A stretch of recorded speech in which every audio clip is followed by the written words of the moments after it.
Evet. Yine geldim. Ben Ozan Kurtbay. Sizin için geldim arkadaşlar. Achtung. Başlıyoruz. Aynen. Evet arkadaşlar.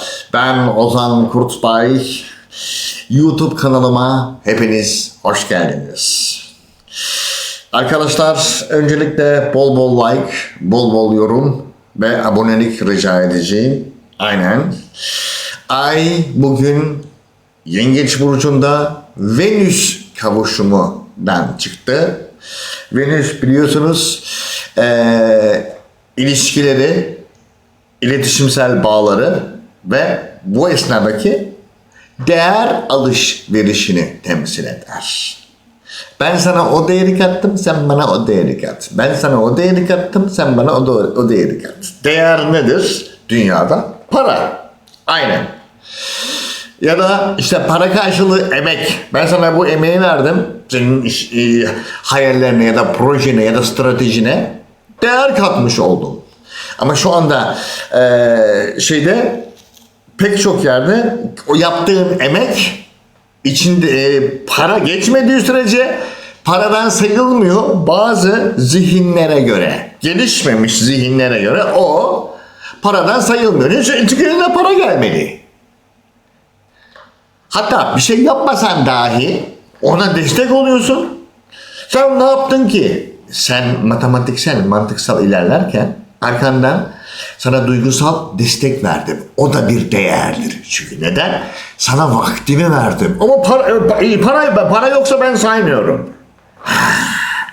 İşte bu böyle kişilerin etrafında ne siz onların etrafında durun ne onların sizin alanınızda durmasına müsaade edin. Çünkü onların bildiği tek şey dümdüz ben merkezci para. Başka bir şey değil. Onlar Plüton Kovar transitinde bir üst bilince çıkmaları çok zor. En kötü ihtimalle size tutunurlar. Niye? Çünkü siz oraya çıkmayı başarmışsınızdır. Oraya çıkmayı hak etmişsinizdir. Matematiksel olarak. İcraatta bulunmuşsunuzdur. Üst bilince geçiş yapmışsınızdır. Bilinçaltından kurtulmuşsunuzdur. Yaratıcılığınızı kullanıp matematiksel ve mantıksal bir şeyler üretmişsinizdir. Plüton da size bunları yaptın mı kardeşim? Yaptım. O zaman sen bu üst boyutu hak ettin kardeşim. Bu evrimi hak ettin diyecek sana. Ama Plüton orada inisiyatifi sana bırakıyor. Sen bırakacaksın yanındaki kişiyi. Sen bırakacaksın onu. Yoksa seninle beraber yani onunla beraber sen de inersin. Orada Plüton çıkıyor devreden, Satürn giriyor devreye. Satürn kim? Faturayı veriyor. Plüton kim? Bizi oraya dönüştüren gezegen. Orada yapacak bir şey yok. Matematik şaşmaz. Herkesin kendine ait bir görevi var. Gezegenlerin dahil. Hepsinin matematiksel bir ilerleyişi var. Sayılarla beraber ilerliyorlar. O sayılar onların ilerleyişini sayıyor. Sen o matematiğe uymuyorsan senin algoritman fatal error verir ve onu düzeltene kadar bir daha çalışmaz. Mümkün değil çalışmaz. Çünkü matematik kusur kabul etmez. Mayday. Bu kusur virgülde dahi. Açarım Python'u şimdi gösteririm. Yapacak bir şey yok. Kanıt önümde. Ben kanıtlı konuşuyorum kardeşim. Aynen yapacak bir şey yok. Şimdi Ay bugün kendi yönettiği burçta eksi matematiksel değeri eksi ama bu eksiyi inşa etmek için kullanılmamız gereken bir eksi. Venüs kavuşumundan çıktı. Eksiyle kendi Venüs'ün oradaki eksisini alıp kendi hayatında artıya dönüştürecekti. Nokta. Tertemiz. Şimdi çünkü Yengeç Zodyak'ta 4 numaralı evi temsil eder. Aha açayım hemen. Yengeç Zodyak'ta 4 numaralı evi temsil eder. Yani burayı. Burası Yengeç burcu tarafından yönetilir. Burası senin en güvenlik alanın. Merkezin, evin. Ataların. Şu açının güzelliğine bakar mısınız? Bunu kullanmadan ne yap? Fortuna, Ay yani senin robotunda. Ay bilinçaltın, otomatik robotunda. Nerede? Terazide. Yani dengeyi sen korudukça şansın artacak. Fortuna şans yıldızıdır. Dengeyi korudukça şansın artacak. Dengeyi kendi inisiyatifine çektikçe ve iletişim kurdukça, çünkü terazi iletişim demektir, ve adil oldukça şansın artacak kardeşim. Nerede? Güneş değerlerde, boğada. Değerler. Peki nasıl şansın artacak? Plüton senin geçmişini retro harfiyle geride bırakacak ve sen kendi hayatında dengeyi sağlamaya başladıkça, çünkü o geçmiş kaldı gittikçe artık, çünkü Plüton'un her bir attığı adım her bir gün bizi bir üst bilince daha çok taşıyor. Bizi bir üst bilince daha çok taşıyor. Sen orada geçmişini çekersen orada yapacak bir şey yok. Ya yerinde sayarsın ya gerilersin. Önce yerinde sayarsın, sonra gerilersin. Matematiksel olarak imkansız. Bir şey yapmıyorsan, bir şey yapmayan insan ben yerinde sayıyorum, kârdayım zannediyor. Matematiksel olarak imkansız. Yerinde sayıyorsan ikinci adımdan sonra gerilemeye başlarsın. Neden? Çünkü zaman durmuyor.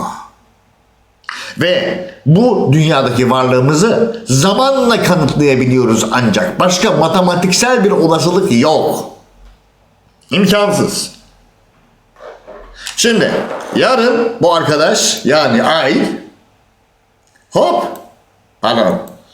yarın ayın 20'si, bugün ayın 19'u, yarın 20'sinde direkt Jüpiter'le kavuşuma giriyor. Jüpiter ne? En aristokrati, yani en fazla olasılıkların olduğu, en fazla olasılıkları yaratan gezegen. Zenginlik gezegeni, toplumun en üst katmanı. Olay üst bilmeye ve hatta paralel evrenlere kadar gider. Oraya kadar bağlanır. Çünkü Jüpiter yukarıdan alandır. Sembolizmine dahi. Şimdi Jüpiter'in sembolüyle Satürn'ün sembolü birbirinin tersidir. Aşağıdan bıçak gibi keser. Aynen. Burada yukarıdan bıçak gibi keser. Yani yukarıdan hiçbir şey alamazsın diyor. Bak bıçaktan kesiyor. Sen burada kendi ruhunla üreteceksin diyor. Kendi emeğini yapacaksın. Ay burayla kavuşuma geçtiğinde. Disiplinli olmak zorundasın. Benim burada duyguya yer yok diyor. Burada duygu olmaz diyor. Burada sadece üretim olur diyor. Burada da diyor ki burada üretimden ziyade bak bu toprağa vermiş o şeyi, artı işaretini toprağa vermiş. Ben yukarıdan sana kanalı açıyorum. Dışarıdan yani. Oradan sana bol bol olasılık sunacağım. Bunu al sen kendi zihninle, bilincinle, yaratıcılığınla toprağa ilet kardeşim. Bunu değere dönüştür. Bitti. Ve yarın ay Jüpiter'le kavuşum yapıyor yüceldiği burçta, yengeçte. Kendi merkez alanını Jüpiter'in verdiği bu olasılıklarla yücelt diyor. Değere çevir. Sen bunu burada yapamıyorsan yapacak bir şey yok. Çünkü bak burada çok güzel, tertemiz Güney Ay düğümü diyor ki bu değeri çevirebilmek için ben seni alışkanlıklarda tutmaya çalışacağım. Balık burcu alışkanlıklarda. Ben sana tembellik vereceğim. Alışkanlık feda etmeni isteyeceğim. Bu içgüdüyü sana vereceğim. Senin benimle savaşman lazım arkadaşım. Sen bu geçmişinden çıkıp organize olup Başak Burcu'na geçmen lazım. Bunun için de Jüpiter'in sana verdiği bütün yaratıcılığı matematiksel olarak kullanman lazım. Kullanmıyorsan Satürn sana bunun hesabını sorar. Elinde ne var kardeşim, ne ürettin? Jüpiter'den aldığın şeyi ne yaptın? Ne yaptın kardeşim? Arkadaşım ne yaptın? Yapmadıysan bu senin sıkıntın. Çünkü burada ayda Jüpiter'den aldığın şeyi dönüp dolaşıp bir dönüşüm noktasına getireceksin Plüton'da. O seni dönüştürecek üst bilince. Sonra o dönüşen şey Satürn'e gelecek. Satürn de diyecek ki sana ne yaptın arkadaşım, nerede? Jüpiter'den aldığın şey nerede? Plüton'un sende dönüştürdüğü, Jüpiter'den aldığın ve Plüton'da dönüştürülmüş olduğun şey nerede? Onu şimdi üretmen lazım. Nerede o değer? Yoksa fatura sana çıkar. Hiç şansın yok. O yüzden yarın bilinçli hareket edin. Sonra işte ben bu sonuçlara katlanmak istiyorum. O bizi ilgilendirmez. O Satürn'le senin aranda. Bizi hiç ilgilendirmez o. Onun faturasını sen ödeyeceksin. Bize ne ya? Allah Allah. Tabii. Bize ne? Mantık. Bize ne? Buna ne? Yani bildiğin mantık ya. Allah Allah. Tabii. Orada yapacak bir şey yok. Şimdi gelelim tarota. Arkadaşlar bak, videoları birbirine bağlıyorum. Çünkü dün ne olduğunu bilmek istiyorsan dünkü videoyu izle. Ondan önceki gün ne oldu? Ondan önceki gün video. Zincirleme gidiyor videolar. Her güne bir video. Zincirleme izlersen olayı çok güzel, stratejik ve lineer bir algoritma üstünden takip edebilirsin. Bitti. Gelelim şimdi Koç burçlarına. Yengeç burçlarına da 4 numaralı evde oğlum. Dünküyle aynı. Dün Venüs kavuşumdaydı, Venüs'le kavuşumdaydı. Yarın Jüpiter'le. Hatta yarın gece Aslan burcuna geçiş yapacak. Yarın geçeceğimiz videoda diyeceğim ki yarın ay Aslan burcunda, hatta bu geceden itibaren ateş elementi. Sabit atış yapmak durumundasın. Her şeyini güvene aldın mı? Aldın. Ya Jüpiter'den aldın. Ürettin mi? Ürettim. O zaman şimdi Aslan'la geç, ateş et. Fire fly. Bitti. Atış serbest. Sayın koçlar, bakalım nedir ne değildir. 1 numaralı kart, 2 numaralı kart, 3 numaralı kart. Ne diyormuş koç için? Koç için diyor ki yatırımların iyiymiş zaten. Geçmiş kart. Yatırımların iyiymiş. Tılsımların kraliçesi. Şu anda o yatırımlarla kendini kanıtlayıp daha iyisini yapabilmen lazım. Achtung! Durmak yok. Bu evrende doğduysan bu dünyada durmak bedenini terk edene kadar yok. Bitti. Her daim kendini kanıtlayacaksın. Her daim kendini kanıtlayacaksın. O geçmişten aldığın verileri, değersel verileri kendinle birleştirip hamleler yapmaya hazırlanacaksın. Kardeşim, ay Jüpiter kavuşum tam olarak hamleler. Bu hamleleri yaparken karşıdan gelen manipülasyonlara da dikkat etmen gerekiyor. O gizli kapaklı olayları, bak burada gizli kapaklı olaylar var, dikkatini çekerim. Gizli kapaklı olaylar var, yılan var, ejderha var, etrafında her şey var. Ona göre oynaman gerekiyor satrancını. Yoksa kendinden yersin. Kendinden yersen de papaz olursun. Aynen, papaz olursun. Papaz olursan bitti olay. Açalım o kupaların yedilisini, neymiş ne değilmiş. Hemen bakalımmış. Neymiş o?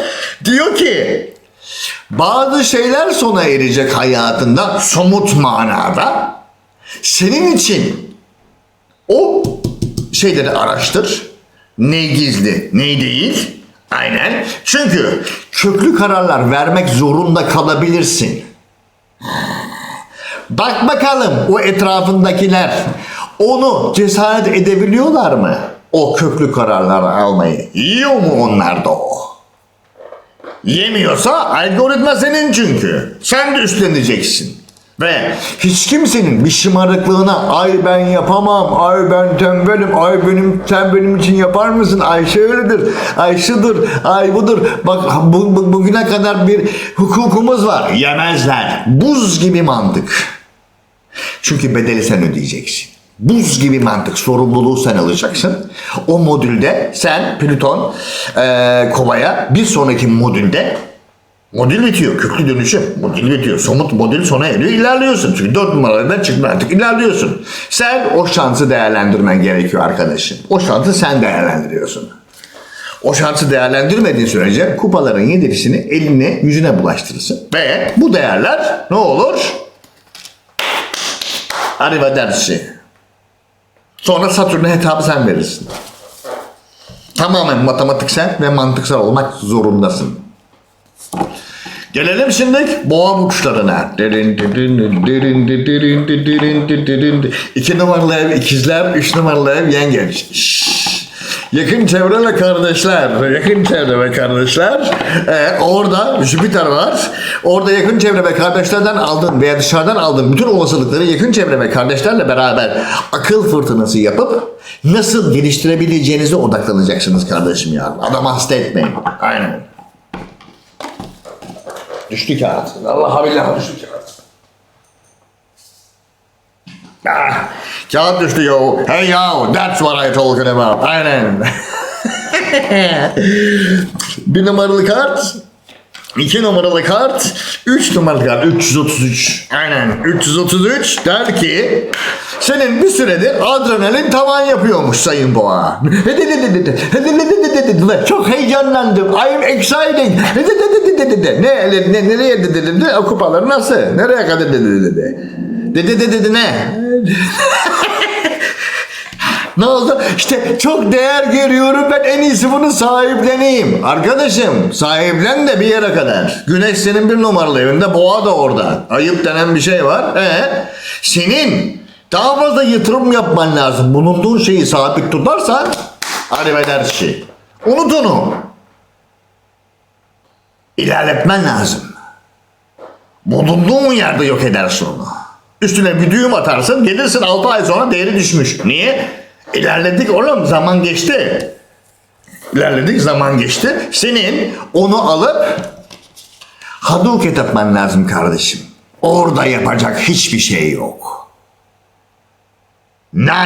Orada yapacak hiçbir şey yok. O yarattığın fikri 9 numaralı eve 3 numaralı aksan, 9 numaralı aksan hayatının tamamına yaymak için atış yapman lazım. Değneklerin ası. O exciting duygusu sana boşuna mı geldi? O heyecan duygusu. Kullanman için kardeşim o enerjiyi. Ayıp denen bir şey var. Aynen. Nasıl olacak? Nırlı kara üçün biri şeklinde olacak. Konuşturmayayım beni ya. Allah Allah. Tabii. Uzlaşmacı olacaksın. Aynen. Yakın çevre ve kardeşlerinin, komşuların desteğini kullanıp öngörebilmeye başlayacaksın. Durun dekoder çözüyor. Dur görüyorum. Kabak gibi görünüyor. Bildiğin gibi değil. Atış yap o zaman. Eksi değerinden çık Sayın Boğa. Savunmadan çık. Atış yap.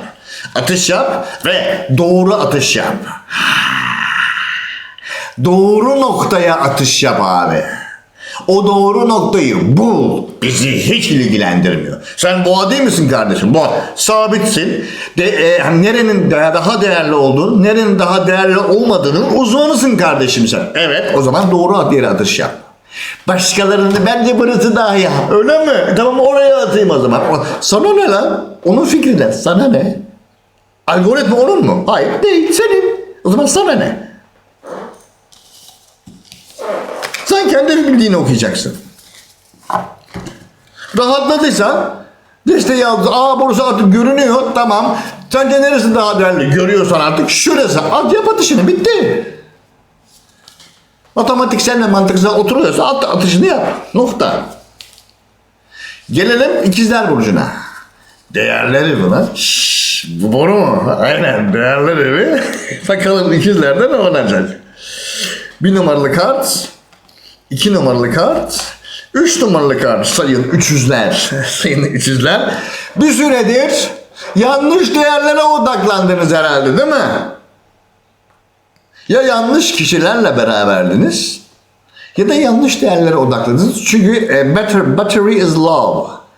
Bataryanız sona eriyor. Yok, yapacak bir şey yok. Bataryanız sona eriyor. Sizin o bataryayı doldurabilmek için atış yapmanız gerekiyor.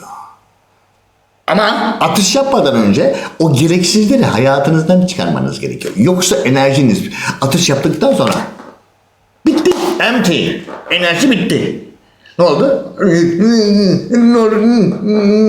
Enerjim yok. Heyecanım çok ama enerjim yok. Ne yapacaksın? Veresiye yazsanız olmuyor mu? Olmuyor. O Jüpiter'le kavuşuyor oğlum. Ne veresiyesi ya? Ayıp denen bir şey var. Hepsini harcadın mı lan? Allah Allah. Tabii o tılsımın beşisine bakalım. Ne iştir o? Aha. Duygularına kapılmışsın. Aynen.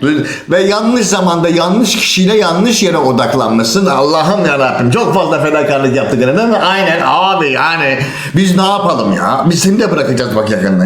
Ve çok lakayt davranmışsın. Keyifler fazla yerindeymiş. Bitmiş. Ertelemiş. Yaparız. Yemezler. Bakış açını değiştir. Aslan kütük öyle diyor. Bakış açını değiştir. Aha, bu bana zarar veriyor. Allah'a mı? Yemin et. Yemin et, zarar mı veriyor? Şimdi mi fark ettin zarar verdiğini? Hani senin mantığın ikizler değil miydin kardeşim sen? Mantığın nereye soktu? Yani o bir yere girmiş belli. Gelelim şimdi Yengeç burçlarına. The One. Bir numaralı ev. Bütün olasılığı. Jüpiter dahil. Aynen. Yengeç burcu 1, Yengeç burcu 2, Yengeç burcu 3. Ne diyormuş? Sayın yengeçler, belli seninki. Aynen. Ne kadar bir süredir artık kim varsa binmiş üstüne. Ya, yengeç abi bu. Onun en büyük özelliği kontrol manyaklığı. O kontrol manyaklığı, sen aslında sırf kendini kontrol, herkesi kontrol etmeye çalışıyorsun. O da sıkıntı çıkmasın. Peki ne kadar bir süre taşıyabileceksin sen bunu? Herkesin sorumluluğunu. Abi ne oldu? Galiba yapamayacağız. Bırak bakalım üstündekilerin yarısını. Olmaz, sıkıntı çıkar. Bırakmazsan daha beter sıkıntı çıkar. Hiçbir enerjin kalmaz. Hadi. Çünkü kapanmak lazım. Bir taraf kapanması lazım. Bir tarafın kapanması lazım. Nokta. Olasılıklarda bir taraf kapatmazsan onu değerlere dönüştüremezsin. Aynen. Ne oldu? Tamamen sıkılırsın. Çünkü hiç varamayacağını zannedersin. Tamamen sıkılırsın. Bu sefer illüzyon görmeye başlarsın. Ön yargılı hareket edersin. Olacak işi de bırakırsın. Olacak işi de, olacak sürprizi de bırakırsın. Oturursun oturduğun yerde. Ne enerjin kalır ne değere dönüştürebilirsin.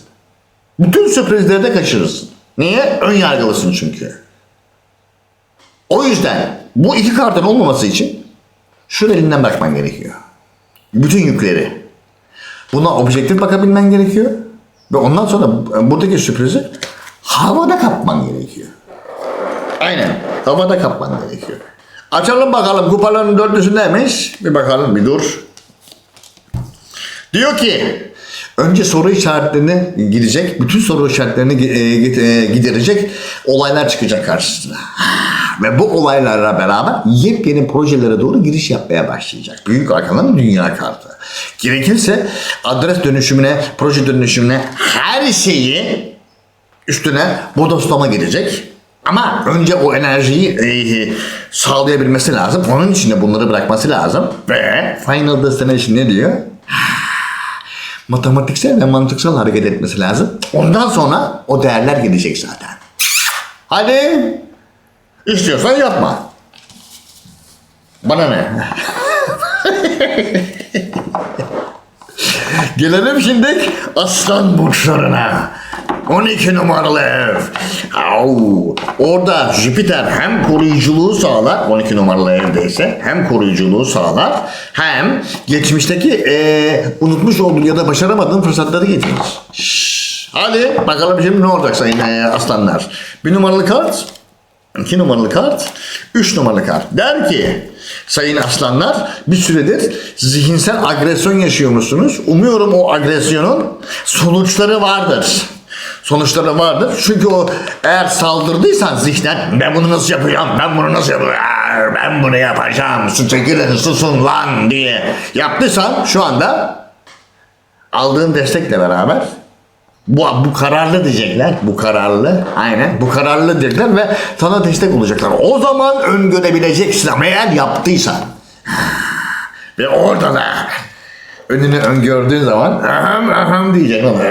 Aham ne oldu? Bundan sonrası bende. Bütün yeteneklerini sergilemen lazım. Ama önce bunu yapman lazım.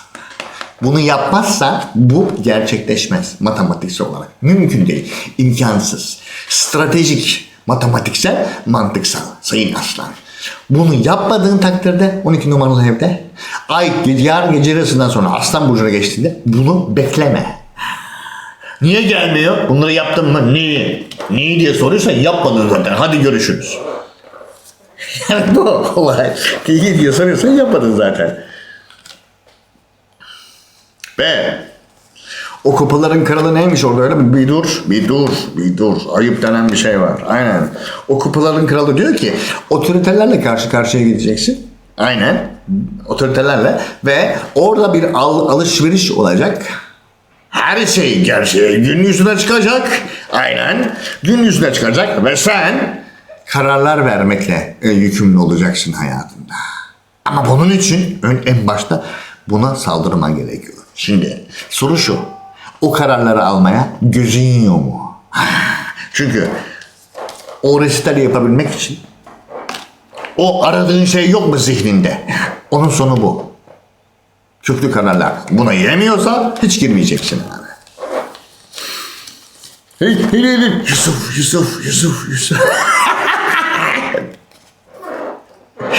Gelelim şimdi Başak burçlarına. Dedin 12 numaralı ev Aslan, 11 numaralı ev Yengeç. Vallahi ama bildiğin gibi değil. Yani dış bağlantılar aynen.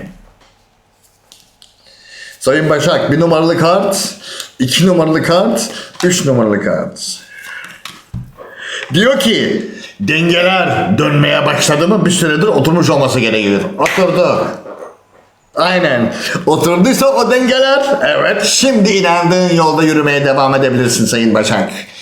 O somut dengeler oturduysa şu anda inandığın yolda yürümeye devam edebilirsin. Beni kutsuyor musunuz? En nomine Patris, en Filio, en Spiritus Sanctus. Amen. Kutsadık abi. Uğurlar ola. Yardır. Aynen. Yardır. Yatırımlarda kazanç başlayacak. O denge dük sesini duyduysa oturmuştur. Peki önümüzdeki süreç o yatırımlardan olacak. Hemen söyleyeceğim. İnandığın yolda ilerlemeye devam ettiğin sürece ver coşkuyu, bir dur. Verecek coşkuyu, aynen. Hiç kimsenin senin canını sıkmasına müsaade etmeyeceksin. İnandığın yolda yürümeye devam edeceksin. Zaten bir süre boyunca balatayı sıyırmışsın, kayış kopmuş. Aynen. Evet. Yeni bir maceraya başlıyorsun. Aynen. O macerada mücadeleye devam. O macerada mücadeleye devam. Yepyeni bir dünyaya giriş yapmaya hazırlan. Kupaların kraliçesiyle. Yeter ki hiç kimsenin senin algoritmadan enerji sızıntısına yapmasına müsaade etme. Tamamen matematiksel olarak. Bitti. Gelelim şimdi sayın terazi burçlarına. Nedir ne değildir? Kariyer evi oğlum, boru mu? Aynen 10 numaralı ev. Kariyer evi, boru mu? 1 numaralı kart, 2 numaralı kart, 3 numaralı kart. Ne diyormuş sayın terazi kariyer evinde? Bir süredir bilinçaltı korkularıyla meşgul müsün? Öyle bir dedikodu yayılıyor etrafta. Doğru mudur? Allah Allah, öyle böyle değil ya. Burnumdan getirdiler. Bilinçaltı burnundan getirdi her şeyi. Olacak gibi değil abi. Ne meret şeymiş o alışkanlıklar ya. Allah tabi. O ne meret şeymiş ya. İflahım kurudu ya. Yani bir insan bunu bana yapamadı ya. Kendi bilinçaltımın bana yaptığını insan yapamadı şimdiye kadar ya. Ayıp denen bir şey var. Doğru bildiğim her şeyi değiştirdiler oğlum bana. Ve önümüzdeki süreç o düzen oturmaya doğru gitmeye başlıyor. Eğer bunları yaptıysa. Geriye dönmediyse benim canım alışkanlıklarım demediysen şimdi etrafındaki olasılıkların arasından en iyisini seçip bu mudur budur deme aşaması. Hem de yepyeni bir düzenle ve yeni bir inanç sistemiyle, yani yepyeni bir senle. Artık o eski sen gitti.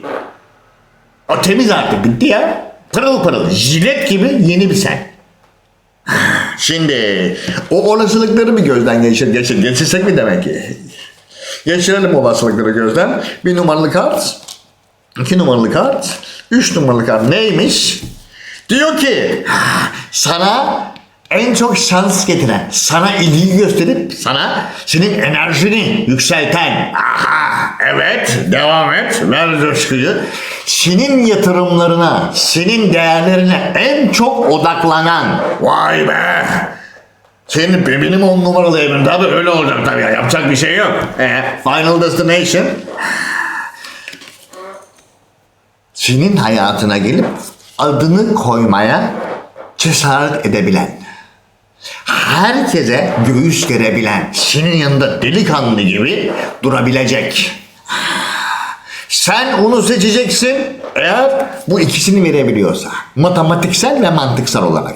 O ikisini verebiliyorsa o budur dedirtecek olan kişidir sana. Ya da icraattır. Aynen. Yapıştır. Gelelim şimdi akrep burçlarına. 9 numaralı ev. Bütün yaşam alanı. Ne oldu orada? Gördünüz mü? Kılavuz yerine oturdu mu? Net görüyor musunuz? Zaten çalışıyor mu? Çalışıyor mu? Sayın Akrep. 1 numaralı kart. Çünkü onu çalışıyorsa 10 numaralı ev. Oradan sonra. Çalışmıyorsa aslan sizin 10 numaralı eviniz oğlum. Yarın gece yarısından sonra 10 numaralı eve geçiş yapacaksın. Çalışmıyorsan neyle nereye geçiyorsun? Çalışmak zorunda. Orada yapacak bir şey yok. O kararsızlığı bana lütfen o kararsızlığımı bıraktım de Sayın Akrep. O kararsızlığımı bıraktım. Kupaların onlusuna gözü kapalı gidiyorum de. 10 numaralı eve yani.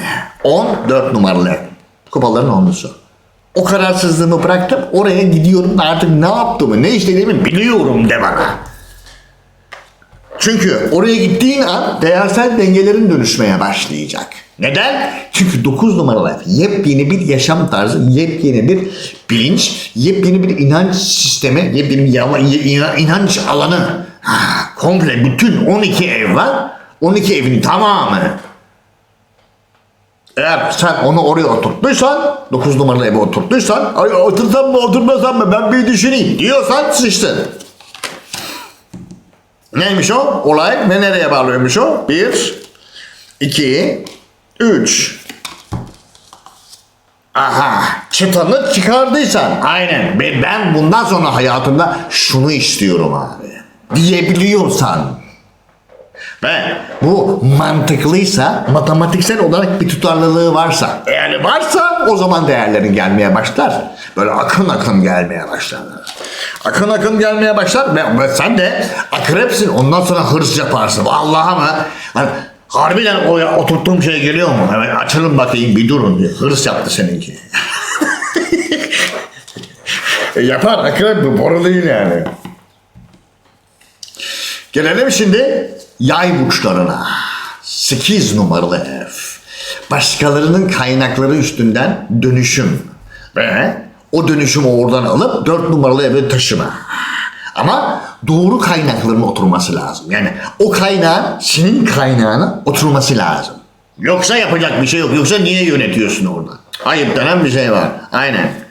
1 numaralı kart, 2 numaralı kart, 3 numaralı kart. Diyor ki bir süre önce aldığın haberlerle beraber şap be. Ne oldu? Ben bu haberle beraber yardırırım birader dediysen sayın yay. Haberler olayın somut tarafının haberleri geliyor. Şu anda geliyor ama senin bunu yapmış olman lazım. O harekete geçmiş olman lazım ve harekete geçtikten sonra 8 numaralı evi 9 numaralı evi bağlamak için şu kartı çok iyi kullanman lazım kardeşim. Az önce dediğim gibi. O kaynak senin 4 numaralı kaynağa uymuyorsa yanlış şeyi yönetiyorsun demektir.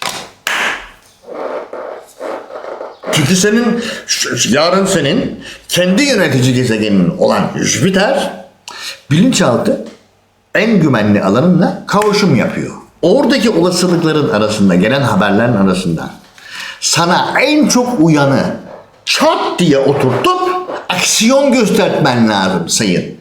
Yani bu olmuyorsa niye orada ne işin var? Sen ne yaptın? Canınız sıkıldı değil mi? Oturdunuz muhabbet ettiniz. 1, 2, 3. Matematiksel bir şey yoktu. Canları sıkıldı. Hallederiz dediler sonra. Manipüle edildi bu. Seninki manipüle edildi sayın. Orada manipüle ettiler onu. O inandığı yoldan çıktı.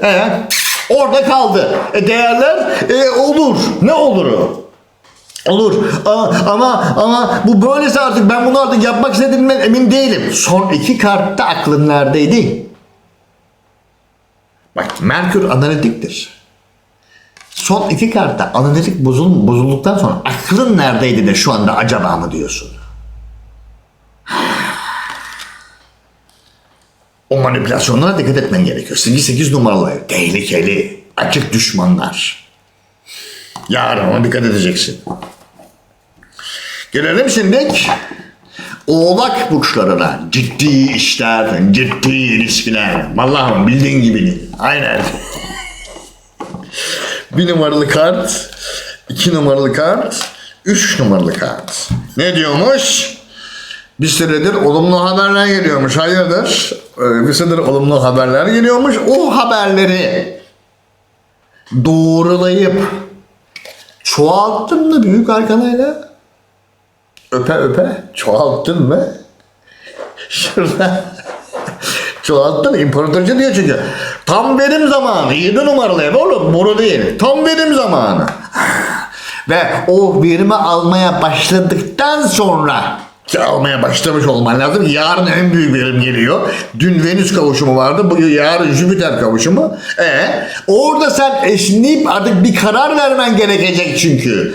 Ne kadar çoğalttığına bağlı olarak esneyip olasılıklarla bir karar aşamasına doğru gidiyorsun Sayın Oğlak. Çünkü ciddi işler ve ciddi ilişkiler yapıyor. Boru değil. Ne diyormuş orada? Matematiksel olarak. Diyor ki sen gerçekten köklü bir konfor alanına doğru gitmek istiyor musun? Evet. O zaman alacağın haberleri tescilleyip olayı sonraki aşamaya nasıl getirebileceğini imagination yapman lazım. Ve alacağın destekle o değerlere iyice odaklanman gerekiyor. Çünkü o haberler banko yani. Astroloji yanılmaz. Ve senin bunu yaptığını gören herkes sana gelecek. Bize de öğretir misin? Orada başlıyor. Orada dananın kuyruğu kopacak işte. Orada gerçekten tılsımların dokuzlusu oluşmaya başlayacak. Ama bunlar oturttuktan sonra. Çünkü oturtmak budur işte. Köklü bir merkez oturttuktan sonra. Oranın değeri gitgide artmaya başlar çünkü. Sayın Oğlak. Yoksa ondan önce yok. Ondan önce yağmurlu havada su yok ya. Gelelim şimdi Sayın Kova burçlarına. 6 numaralı ev organizasyonları oturdu mu birader bakacağız. Bak, daha bakmadın mı lan? Allah Allah. Tabii. Aynen. Saat kaç? Bakmadın mı lan? Bakmadıysan işimiz ben kaçıyorum çünkü bakmadıysan yani. Daha ooo. 1 numaralı kart, 2 numaralı kart, 3 çünkü daha bakacaksın ondan sonra bir de karar vereceksin. Yok ya yönetmek için. Çünkü orada bak geçmiştekiler geldi. Daha önce yaptıklarının geldi. Daha önce geldiler onlar. Üstüne bir de şimdikileri koyman gerekiyor arkadaşım. Ya uymazsa o zaman ne olacak? Ya orada o şey uymazsa ya başka yere gitmek zorunda kalır. Ne olacak? Çek etmediysen. Çünkü kılıçların altısı. Ya olayı değiştireceksin ya da kişileri değiştireceksin. O organizasyon Python'da successful zero demiyorsa ne olacak? Onu check etmek durumundasın kardeşim. Ayıp denen bir şey var tabii. O organizasyon tıkır tıkır işlemek zorunda. Aksi takdirde sana biri yapışırlar şeytan kartıyla. Biri yapışırlar. Sen de hırstan o anda psikopata bağlar görmezsin. Hadi. Açalım o kılıçların altıysa şeytan kartını. Neymiş ne değilmiş. Altında ne yatıyor onun?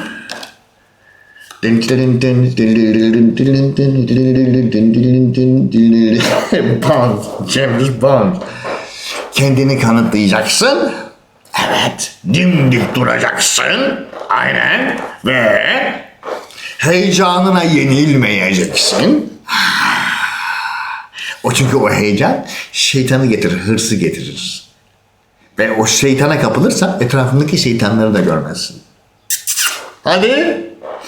Ve final destination sabırlı hareket edeceksin arkadaşım. Sabırlı hareket edeceksin. Ona göre soğukkanlı kararlar alacaksın. Sen o kararları aldıktan sonra, o çekildikten sonra sen kendini bir sonraki aşamaya geçmek için hareket ettireceksin. Ama bunu ne hırsınla yapacaksın? Tamamen matematiksel. Heyecanı kontrol altına almış ve sabırlı bir şekilde ilerleyeceksin. Ama önce benliğini bangır bangır orada göstermen gerekiyor. Benim niyetim, hedefim, amacım, algoritmam bu şekilde bir stratejiyle ilerleyecek. Yerse. Ama onu öyle bir diyeceksin ki hiç kimse sana yanaşacak cesareti bulamayacak. Çünkü auran o zaman öyle bir patlar ki yemez yani gelmeye. Biz bunu kandıramayız kardeşim. Biz o taşı oraya koysak bile o taş o aurada paramparça olur. Bitti. Gelelim şimdilik balık burçlarına. Samburç ve 5 numaralı. Vallahi ama bildiğin gibi değil. Yaratıcılık evinden aynen. Bir de Jüpiter kavuşumu düşün. Düşün Jüpiter kavuşumu. Dün bahsetmiştim. Bugün Venüs dedim, yarın Jüpiter dedim. Düşün, o sen neler yapabilirsin yaratıcılığınla. Imagination. Neler, yeni bir galaksi kurarlar. Balık onu mu, boru mu? Ama onun için bir taraflarını götünü kaldırması gerekiyor. Direkt, net. 1 numaralı kart, 2 numaralı kart, 3 numaralı kart. Ne diyormuş? O dengenin şaşmaması gerekiyormuş. Bir süre önce oturmuş da böyle oturmakla arasında gidiyor. Senin şimdi çift kaynaktan bir tarafına vazgeçmen lazım. Aksi takdirde o denge gene gider. O denge gene kaçar. Bunu da 5 numaralı evde yapacaksın. Mit deiner Vorstellung. Imagination. Onu kullanıp yenilenmeye doğru gitmek zorundasın. Aksi takdirde o oturan dengenin hiçbir manası kalmaz, gene bozulur. Bu değersel dengeler oğlum. Boru mu? O değer dengeler oturacak. Geçmişi kapatıp matematiksel olarak yenilenmeye gitmek zorundasın. O yenilenmeyi de şurada yapacaksın. Gelenleri alıp matematiksel olarak oturtup bu nereye kadar gider ve ben ne istiyorum? Bak, bu nereye kadar gider ve ben ne istiyorum? Benim istediğim ne? Gitme oranını birleştirip kafanda matematiksel olarak tabii birleştirip o rana basacaksın arada o rana paydondaki rana basmaya cesaret edeceksin. Çünkü basmazsan aşağıdaki bir hata varsa onu görmezsin. Ve görmediğin hatayı da düzeltemezsin. İş işten geçtikten sonra run tuşuna bassın. Aşağıda bir error verdi. Ne yapacaksın ondan sonra? Ne yapacaksın? İşte, ben çok yoruldum, ben artık etrafındaki keyfe fazla bağlanmış olan herkesi bırak hayatından. Tamamen bakış açını değiştireceksin abi. Yapacak bir şey yok. Hem bakış açını değiştireceksin hem olaylar senin tahmin ettiğinden sonra gelmeye başlayacak. Her şey oturduktan sonra, bütün yenilenme oturduktan sonra. Hangi yenilenme? Aha da bu yenilenme. Proje değişiklikleri, adres değişiklikleri, ondan sonra dünya değişiklikleri, her şey. Ama onun için bu kartı Satürn yönetiyor. Bunun için yenilenme bedeli ödemek durumundasın. Geçerken o köprüden o tiketi ödeyeceksin kardeşim. Yapacak hiçbir şey yok. Çünkü oradan bir algoritma geçmeye çalışıyor. Senin algoritman. O algoritmanın evrende bir ticari değer bedeli var. Geç. Yani ödedin mi bedeli, geç. Peki arkandakilerin bedelini kim ödeyecek? Çağır. Hadi istiyorsan öde. Bak ne oluyor. Arkandakiler derken arabanın içindeki arkandakilerden bahsediyorum ben. Dışındakilerden sana ne? Arkadaşlar benlik bu kadar bugünlük. Yarın görüşmek üzere. Ben Ozan Kurtbay. Herkese şimdilik arrivederci diyorum. Eyvallah.